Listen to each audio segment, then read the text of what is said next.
ஸ்ரீ சாயியை பணிக அனைவருக்கும் சாந்தி நிலவட்டும். நல்லதே செய்வோம், நல்லதே நடக்கும். சாய்ராம் பார்த்தீங்கன்னா நிறைய பேர், ஏன் நம்ம உள்பட, நானாகட்டும் நீங்களாகட்டும் யாராகட்டும், எல்லாத்துக்குமே மனசுக்குள்ளே நிம்மதியே இல்லைப்பா, என்ன லைஃப் இது அப்படின்னு நினைப்போம். நம்ம எதை பார்த்து தான் நிம்மதி அடைவோம்? நம்மளுக்கு ஒரு சாப்பாடு தேவை இருக்குது, சூப்பரான ஒரு சாப்பாடு, சரி நான்வெஜ்ஜில் ஒரு பிரியாணியை சாப்பிட்ணுன்னு ரொம்ப நாளாக ஆசை. அது நிறைவேறிடுச்சுன்னா அதோட நிறைவேறிடுச்சுல, நம்மளோட ஆசை ஃபினிஷ் ஆயிடுச்சு. அப்போ நம்ம திருப்தியாக இருக்குமா? கிடையாது. அடுத்த கவலை அடுத்தது ஸ்டார்ட் ஆகிடும். அதுவும் ஒரு ஒரு டைம்லாம் பார்த்திங்கன்னா அடுக்கடுக்காக வரும் பாருங்கள். என்னடா இது மனுஷன் அப்பாடா அப்படின்னு நிம்மதியாக என்றைக்கு வாழ போகிறோன்னே தெரியலையே அப்படின்ற மாதிரி வரணும் ஒரு சூழலாகும். நான்லாம் ரொம்ப ஆசைப்பட்டிருக்கேன் அந்த ஒரு நிம்மதியான ஒரு நாள் அப்படின்றது. என்னை பொறுத்த வரைக்கும் நான் என்ன நிம்மதின்னு நினச்சேன்னா, காலையில் எழுந்திரிக்கிறோம், நம்ம வேலையை செய்கிறோம், நம்மளோட தேவைகள் எல்லாமே பூர்த்தியாக ரெடியாக இருக்குது, எல்லாம் செஞ்சுக்கிறோம், அப்புறம் வர்றோம் போகிறோம். அடிப்படையான விஷயங்கள், குழந்தைங்கள நல்லபடியாக சந்தோஷமாக பார்த்துக்கிறதுக்கு, ஹஸ்பண்ட் ஒய்ஃப் நல்லா ஒற்றுமையாக இருந்து வெளியில் போகணும், பிடிக்கணும், இந்த மாதிரி விஷயங்கள் தான் நம்மளுக்கு ஆணித்தரமாக தோணும். அடிப்படையான விஷயம் என்ன? சாப்பிட்றது. சாப்பிட்டா மட்டும்தான் மீதி எல்லா விஷயங்களும் செய்ய முடியும். அந்த சாப்பிட்றது எப்படி சாப்பிட முடியும்? சும்மா யாராவது ஆக்கி கொண்டு வந்து தருவாங்களா? அந்த பொருள் வாங்கணும், அடுப்பு வாங்கணும், அதை அரைக்கிறதுக்கு கல் வாங்கணும், இத்தனை விஷயங்கள் இல்லாமல் எந்த சாப்பாடும் நல்ல சாப்பாடாக இருக்க முடியாது. அதனால் அந்த விஷயங்கள் நடக்கணுன்னா நம்ம கையில் காசு இருக்கணும்.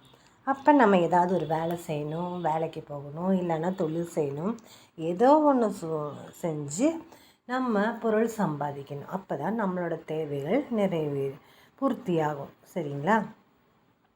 இப்போ பார்த்திங்கன்னா இந்த மாதிரி மன உளைச்சலுக்கு ஆளானவர்களுக்காக சரியான மெசேஜ் கொடுக்க வந்திருக்காரு நம்ம சாயப்பா.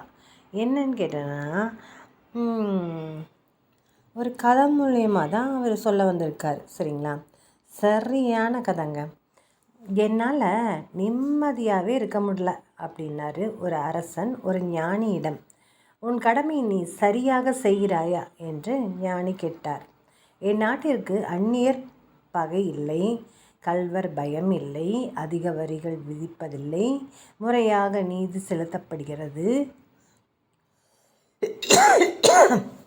நாட்டு மக்கள் மகிழ்ச்சியோடு வாழ்கிறார்கள். ஆனால் என் மனதில் மட்டும் அமைதியே இல்லை. இந்த அரச பதவியில் எனக்கு நிம்மதி கிடைக்கவே இல்லை என்றான். அப்படியானால் ஒன்று செய், உன் நாட்டை என்னிடம் கொடுத்துவிடு என்றார் ஞானி. எடுத்துக்கொள்ளுங்கள் என்றான் மன்னன். நீ என்ன செய்வாய் என்றார் ஞானி.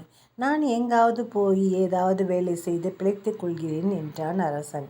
எங்கோ போய் தெரியாத வேலை செய்வதை விட என்னிடமே வேலை செய்.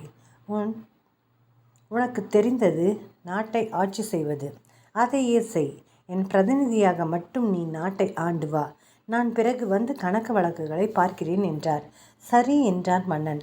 ஒரு ஆண்டு காலம் கழிந்த பின் ஞானி அரசனை காண வந்தார். அப்போது அரசன் மகிழ்ச்சியாக காணப்பட்டார்.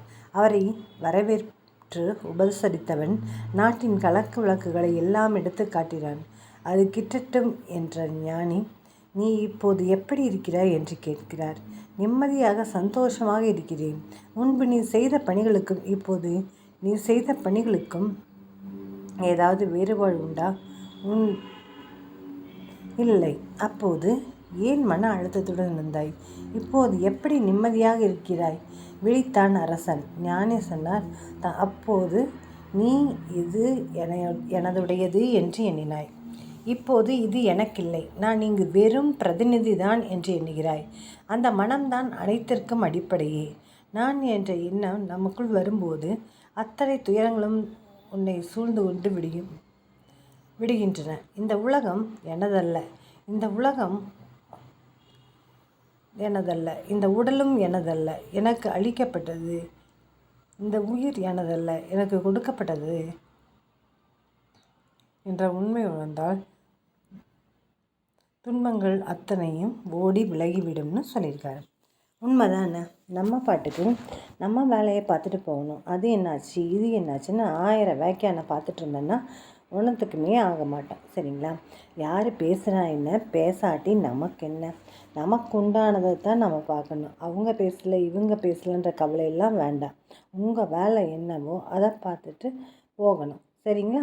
சரி, நம்ம வேலையை நம்ம பார்த்தா எதுக்கு நிம்மதி இல்லாமல் போகுது? நாம் என்ன செய்கிறோம்? நம்ம வேலையை தவிர்த்து மற்றவங்க வேலை எல்லாத்தையும் நீட்டாக பார்க்குறோம். அப்படி ஒரு குணம் இருந்துச்சுன்னா தயவு செய்து அழிச்சிடுங்க. ஏன்னா பெருந்துயரான நம்ம துயரவே நம்மளால் பாதுகாக்க முடியாமல் நாம் தகுதாயப்பட்டு இருக்கும்போது மற்றவங்களுக்கு ஐடியா சொல்கிறது, மற்றவங்களுக்கு இது பண்ணுறதெல்லாம் தேவையில்லாத விஷயம். அவங்களுக்கு ஏதாவது ஒரு பிரச்சனை இருக்கா, அதை சால்வ் பண்ணுறதுக்கு ஒரே ஒரு வழியை சொல்லிவிட்டு போயிடுங்க. அது அவங்க ஏற்றுக்கிட்டாலும் சரி, ஏற்றுக்காட்டியும் சரி, அது அவங்க இஷ்டம். ஆனால் எல்லோரும் என்னென்னா ஒரே ஒரு வழியை மட்டும் பயன்படுத்துங்க. கர்மாவை அனுபவிக்கணும், கர்மாவை அனுபவிக்கணும்.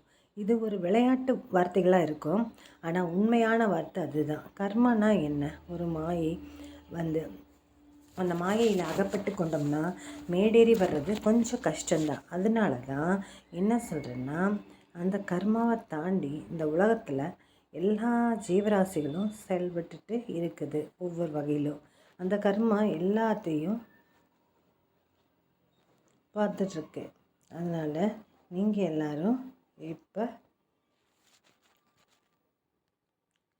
நல்லா செயல்படுறதுக்கு சாயப்பா ஒரு மெசேஜ் சொல்லியிருக்காரு.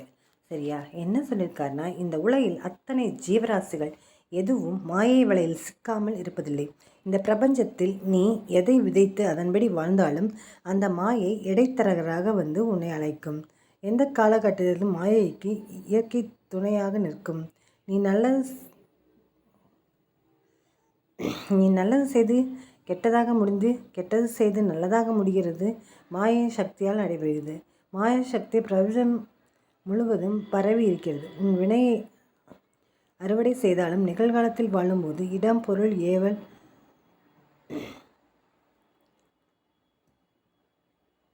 பயன்படுத்தி உன்னை உயர்த்தவும் தாழ்வடையும் செய்கிறது. இதை எதிர்கொண்டுதான் வாழ்ந்து நான் ஆக வேண்டும். நிகழ்காலத்தில் உனக்கு பல பாடங்களை கற்பிக்கிறது. இந்த மாயை வெல்வது எப்படி? மாயை வெற்றி கொள்ள அதிகப்படியான சகிப்புத்தன்மை, நம்பிக்கை, நீடித்த பொறுமை தேவை. கெட்டது உன்னை அடையும் போது வேகம் அதிகமாக உள்ளது. நல்லதா நிதானமாக பயணித்தாலும் சோதனைகள் சந்திக்காமல் வெளிவராது. முடிவு நீ ஏற்கும் பக்குவத்தில் உள்ளது. மனதில் எதையும் தாங்கி சோகத்தில் மூழ்காமல் அதனோடு பயணிப்பதே மாயை எதிர்கொள்ள சிறந்தது. வருவதை ஏற்று மனதில் வெறுமையை உருவாக்கி மனத்தை அமைதி பெறுவதே மாயையை வெல்வதாகும். நற்செயல் சிந்தனை உன்னை உயர்த்தும். மாயை உன்னை சுழல் விட்டாலும் வெற்றியின் நிலைநாட்டும். உன்னை உன் வினை துன்புறுத்தி வேதனையில் அலையவிட்டாலும் அதை மனதார ஏற்றுக்கொள். இதுவே வினையறுக்கும். இறந்த காலத்தையும் எதிர்காலத்தையும் மறந்து தன் நிகழ்வின் உண்மையாக வாழ். நீ செய்த செயலை நினைத்து தவறான செயல் இருப்பதாக அறிந்து மீண்டும் வராமல் பார்த்துக்கொள். தவறு செய்வது இயல்பு, ஆனால் அதை மீண்டும் செய்யாமல் பார்த்துக்கொள். பிறர் உன்னால் படும் வேதனையை உனக்கு வினையாக தொடர்ந்து மாயையில் சிக்க வைக்கும். பொறுமை, நிதானம் அவசியம். இதைவிட பெரியது சகிப்புத்தன்மை. சகிப்புத்தன்மை கொண்டவனை மாயை வென்று விடுகிறான். எனவே வாழ்க்கை பயணத்தை இனிமையாக்கி மாயையிலிருந்து வெற்றி கொள்வோம். ஜெய் சாய்ராம். சாயப்பாவின் திருவடிகளே சரணம்.